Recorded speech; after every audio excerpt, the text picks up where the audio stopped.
Bismillahirrohmanirrohim. Assalamualaikum warahmatullahi wabarakatuh. Alhamdulillahirobbil alamin. Wassalatu wassalamu ala asyrofil anbiya'i wal mursalin wa ala alihi wassohbihi ajmain.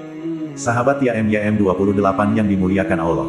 Rasulullah Shallallahu Alaihi Wasallam adalah seorang nabi dan rasul yang menyempurnakan ajaran-ajaran nabi sebelumnya dan juga menjadi sosok suri tauladan bagi umatnya. Sebagaimana firman Allah yang artinya, sesungguhnya telah ada pada diri Rasulullah itu suri teladan yang baik bagimu, yaitu bagi orang yang mengharap rahmat Allah dan kedatangan hari kiamat dan dia banyak menyebut Allah.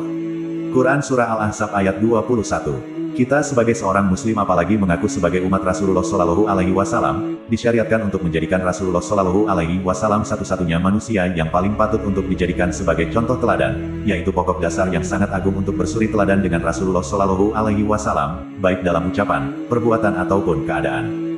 Harus selalu kita tanamkan dalam benak kita sebagai seorang muslim dalam kegiatan apapun, baik itu ucapan, perbuatan, keadaan senantiasa bisa mencontoh Rasulullah Shallallahu Alaihi Wasallam. Sungguh beruntunglah bagi orang-orang yang bisa menghiasi hidupnya dengan sunnah-sunnah yang dicontohkan oleh Rasulullah Shallallahu Alaihi Wasallam, apalagi menjadikan petuah dan wasiat beliau Shallallahu Alaihi Wasallam sebagai panduan hidupnya. Ada beberapa wasiat yang singkat namun syarat makna serta menyentuh hati, pernah disampaikan oleh Rasulullah Shallallahu Alaihi Wasallam kepada para sahabatnya. Wasiat tersebut dapat memberikan kebaikan dunia dan akhirat dengan sempurna. Dalam wasiat tersebut terdapat hadits dari Abu Ayyub Al-Ansari radhiyallahu anhu, diceritakan bahwa ada seorang laki-laki mendatangi Rasulullah Shallallahu Alaihi Wasallam lalu mengatakan, "Berilah aku nasihat dengan ringkas." Lalu Rasulullah Shallallahu Alaihi Wasallam bersabda, "Jika kamu berdiri hendak melaksanakan salat, maka sholatlah sebagaimana sholat orang yang pergi selamanya. Janganlah kamu mengucapkan satu perkataan yang kamu akan meminta maaf karenanya pada esok harinya. Bertekadlah untuk tidak mengharapkan apa yang dimiliki orang lain." Hadis riwayat Ahmad nomor 23.498 dan Ibnu Majah nomor 4171. Makna dari hadis tersebut sangatlah mendalam, di mana terdapat 3 wasiat penting untuk kita amalkan dalam kehidupan ini, agar membawa kebaikan dunia maupun akhirat. Wasiat pertama, sholatlah sebagaimana orang yang akan pergi selamanya. Rasulullah Shallallahu Alaihi Wasallam mengajak umatnya yang hendak melaksanakan sholat untuk bersungguh-sungguh mengerjakannya, sebagaimana orang yang mengerjakan sholatnya yang terakhir, dia tahu dirinya tidak bisa lagi mengerjakan sholat setelah itu. Dia akan berusaha menjaga kesempurnaan sholatnya dengan baik dan benar sesuai rukun dan sahnya sholat, agar mendapatkan cahaya petunjuk hidup dan keselamatan di akhirat kelak. Sebagaimana yang disampaikan dalam hadis dari sahabat Abdullah bin Amr bin Al-As radhiyallahu anhuma, beliau menceritakan bahwa suatu hari Nabi Shallallahu Alaihi Wasallam menyebutkan tentang sholat dan bersabda, "Siapa saja yang menjaga ibadah sholat, maka dia akan mendapatkan cahaya, petunjuk, dan keselamatan pada hari kiamat. Dan siapa saja yang tidak menjaga ibadah sholat, maka dia tidak akan mendapatkan cahaya, petunjuk, dan keselamatan pada hari kiamat. Dan pada hari kiamat, dia akan dikumpulkan bersama dengan Karun, Firaun, Haman, dan Ubay bin Khalaf." Hadis riwayat Ahmad nomor 6576 dan Ibnu Hibban nomor 1467. Sholat yang baik dan benar adalah seperti sholat yang dicontohkan oleh Rasulullah Shallallahu Alaihi Wasallam. Hal ini disampaikan dalam hadis dari Malik bin Al-Huwairits radhiyallahu anhu. Ia berkata bahwa Rasulullah Shallallahu Alaihi Wasallam bersabda, "Sholatlah kalian dengan cara sebagaimana kalian melihatku sholat." Hadis riwayat Bukhari nomor 628. Dalam hadis lainnya juga dijelaskan dari Sahal bin Sa'ad radhiyallahu anhu, Nabi Shallallahu Alaihi Wasallam pernah salat dan saat di mimbar lantas beliau berkata, "Aku melakukan seperti ini agar kalian mengikutiku dan agar kalian belajar bagaimanakah aku sholat." Hadis riwayat Bukhari nomor 917 dan Muslim nomor 544. Wasiat kedua, janganlah kamu mengucapkan satu perkataan yang kamu akan meminta maaf karenanya pada esok harinya. Lisan manusia memang tidak bertulang, namun perkara lisan ini banyak memasukkan manusia ke dalam neraka. Ada pepatah yang mengatakan, lisanmu lebih tajam dari sebilah pedang, karena lisan juga dapat menyakiti hati orang lain bahkan hingga membekas.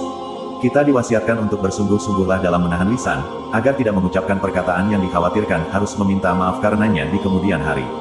Selama Anda belum mengucapkan kalimat atau perkataan itu, berarti Anda masih memegang kendali, tapi jika sudah diucapkan oleh lisan, berarti ucapan itulah yang memegang kendali atas diri Anda. Wasiat mengenai lisan ini juga pernah Rasulullah Shallallahu Alaihi Wasallam sampaikan kepada Mu'az bin Jabal radhiyallahu anhu. Rasulullah Shallallahu Alaihi Wasallam bersabda, "Maukah engkau aku beritahu kunci dari semua itu?" Aku, Mu'az mengatakan, "Tentu wahai Rasulullah." Rasulullah Shallallahu Alaihi Wasallam memegang lidahnya secara bersabda, "Tahanlah ini." Aku, Mu'az mengatakan, "Wahai Nabi Allah, apakah kita akan disiksa dengan sebab ucapan yang kita ucapkan?" Rasulullah Shallallahu Alaihi Wasallam menjawab, "Wahai Mu'az, kasihan sekali kamu. Adakah sesuatu yang menyebabkan seseorang tersungkur wajahnya di neraka selain dari ucapan-ucapan lisan mereka?" Hadis riwayat Ahmad nomor 22.016 dan At-Tirmidzi nomor 2616. Dalam sebuah hadis dari Sabit, Rasulullah Shallallahu Alaihi Wasallam bersabda, jika Bani Adam memasuki waktu pagi, maka seluruh anggota badan manusia tunduk kepada lisan lalu mereka mengatakan, bertakwalah kalian dalam urusan kami, karena kami selalu bersama kamu. Jika Anda lurus, maka kami juga lurus dan jika Anda bengkok, maka kami juga bengkok. Hadis riwayat Ahmad nomor 11.908 dan At-Tirmidzi nomor 2407 dari hadits Said Al-Khudri. Hendaklah kita berpikir terlebih dahulu sebelum lidah kita berucap, jika kita memandang ucapan itu mendatangkan kebaikan, maka ucapkanlah. Namun jika ucapan yang akan kita katakan itu buruk, maka hendaklah dia menahan diri. Jika tidak tahu, apakah ucapan itu baik atau buruk, maka sebaiknya menahan diri dan tidak mengucapkannya, diam, sampai kita benar-benar mengerti tentang ucapan yang akan kita ucapkan tersebut. Sebagaimana hadis dari Abu Hurairah radhiyallahu anhu, Rasulullah Shallallahu Alaihi Wasallam bersabda, barang siapa beriman kepada Allah dan hari akhir, maka hendaklah dia mengucapkan perkataan yang baik atau diam. Hadis riwayat Bukhari nomor 6018 dan Muslim nomor 47. Ingatlah, apabila lisan yang kita ucapkan menyakiti atau bahkan digunakan untuk bergibah, atau bahkan mengadu domba, maka tidak hanya bertaubat kepada Allah saja, namun juga harus meminta maaf kepada orang yang kita sakiti tersebut.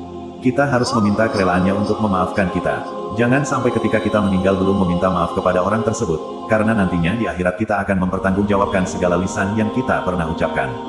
Jangan sampai kita menjadi orang yang bangkrut di akhirat akibat perkara lisan ini. Wasiat ketiga, bertekadlah untuk tidak mengharapkan apa yang dimiliki orang lain. Maknanya adalah kita memutus semua harapan dan ketergantungan hati kita dari semua orang, lalu kita arahkan ketergantungan hati kita hanya kepada Allah Azza wa Jalla. Orang yang hatinya senantiasa bergantung kepada Allah dalam segala keadaan, dia tidak berharap kecuali kepada Allah, tidak meminta kecuali kepada Allah, juga tidak bertawakal kecuali kepadanya, maka pasti Allah Azza wa Jalla akan memenuhi kebutuhannya di dunia dan di akhirat. Allah Azza wa Jalla berfirman, dan barang siapa yang bertawakal kepada Allah niscaya Allah akan mencukupkan keperluannya. Sesungguhnya Allah melaksanakan urusan yang dikehendakinya. Sesungguhnya Allah telah mengadakan ketentuan bagi tiap-tiap sesuatu. Quran Surah At-Talaq ayat 3. Selain itu makna lainnya adalah, janganlah kita iri hati terhadap apa yang dimiliki orang lain. Seharusnya setiap orang memperhatikan, bahwa setiap nikmat sudah pas diberikan oleh Allah pada setiap makhluknya, sehingga tak perlu iri dan hasad. Allah Ta'ala berfirman, dan janganlah kamu iri hati terhadap apa yang dikaruniakan Allah kepada sebahagian kamu lebih banyak dari sebahagian yang lain.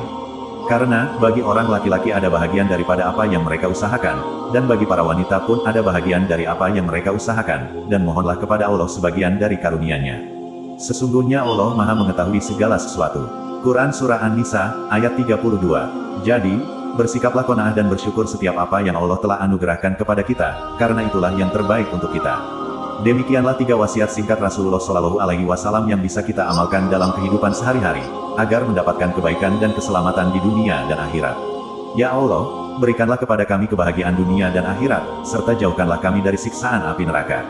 Amin ya robbal alamin. Kami berharap apa yang disampaikan dapat bermanfaat bagi sahabat TMYM28 yang dirahmati Allah.